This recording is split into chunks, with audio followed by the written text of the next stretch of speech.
ഇന്ന് ഞാൻ വിചാരിച്ചു സിമ്പിളായിട്ടൊരു ഡിസൈൻ എങ്ങനെയാണ് ചെയ്തെടുക്കുന്നതെന്ന് നിങ്ങളെ കാണിച്ചു തരാമെന്ന്. ഈ ഒരു ബ്ലൗസിലാണ് കേട്ടോ ഇന്നത്തെ പരിപാടി. ഈ ഒരു ഡിസൈൻ ഉണ്ടല്ലോ, തയ്യലിനെ കുറിച്ച് ഒന്നും അറിയാത്ത ആൾക്കാർക്ക് വരെ ചെയ്തെടുക്കാൻ പറ്റിയ എളുപ്പത്തിലുള്ള ഒരു ഡിസൈനാണ്. ചില ടൈലറിങ് ഷോപ്പുകളിലൊക്കെ ഈ ലേസ് മാത്രം വെച്ചിട്ട് ഈ വെഡ്ഡിങ് ബ്ലൗസുകൾ നല്ല രീതിയിൽ വൃത്തിയാക്കി കൊടുക്കും. പക്ഷേ അപ്പം ലേസ് മാത്രം കൊടുക്കാതെ ഇതുപോലെ ചെറിയ ചെറിയ ഒരു ഡിസൈനൊക്കെ ഇങ്ങനെ കൊടുക്കുവാണെങ്കിൽ ആ ഒരു ബ്ലൗസ് കാണാൻ ഒരു പ്രത്യേക ഭംഗിയായിരിക്കും കേട്ടോ.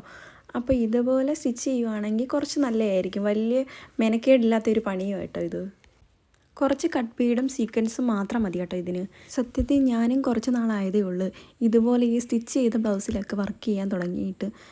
ഞാൻ വിചാരിച്ച ആദ്യം എന്നെക്കൊണ്ട് പറ്റത്തില്ല, ഭയങ്കര പാടായിരിക്കും ഞാൻ വിചാരിച്ചത്. ആരി വർക്ക് ഞാൻ ആരി വർക്ക് ചെയ്യുന്നത് കൊണ്ട് എനിക്കിതിനോട് വലിയ താല്പര്യമില്ലായിരുന്നു.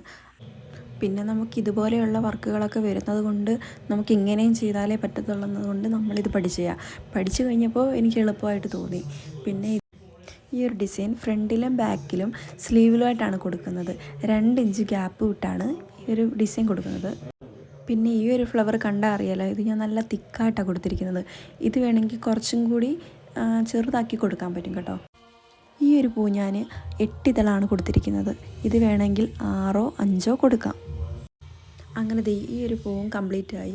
ഇനി ഇതിൻ്റെ അടിവശത്ത് ഒരു കെട്ട് കൊടുത്തിരിക്കണം. കെട്ട് കൊടുത്തിട്ട് വേണം അടുത്തടുത്ത് നമ്മൾ ഒരു 2 ഇഞ്ച് ഗ്യാപ്പിൽ അടുത്ത പൂ കൊടുക്കാൻ. ഇതിപ്പോൾ ഞാൻ ഫ്രണ്ട് ഭാഗത്താണ് കൊടുത്തിരിക്കുന്നത്. ഇനി ഈ ഫ്രണ്ടിൽ ഈ ഓരോ സ്ഥലത്തായിട്ട് ഇങ്ങനെ കൊടുത്തിരിക്കണം 2 ഇഞ്ച് ഗ്യാപ്പിൽ. ഇനി ഇതിൻ്റെ ബാക്കിലും കൊടുക്കണം. ബാക്കിൽ ഇതുപോലെ കൊടുക്കണം. പിന്നെ സ്ലീവിലും കൊടുക്കണം. സ്ലീവിൽ ഈ അറ്റത്തായിട്ട് 2 ഇഞ്ച്.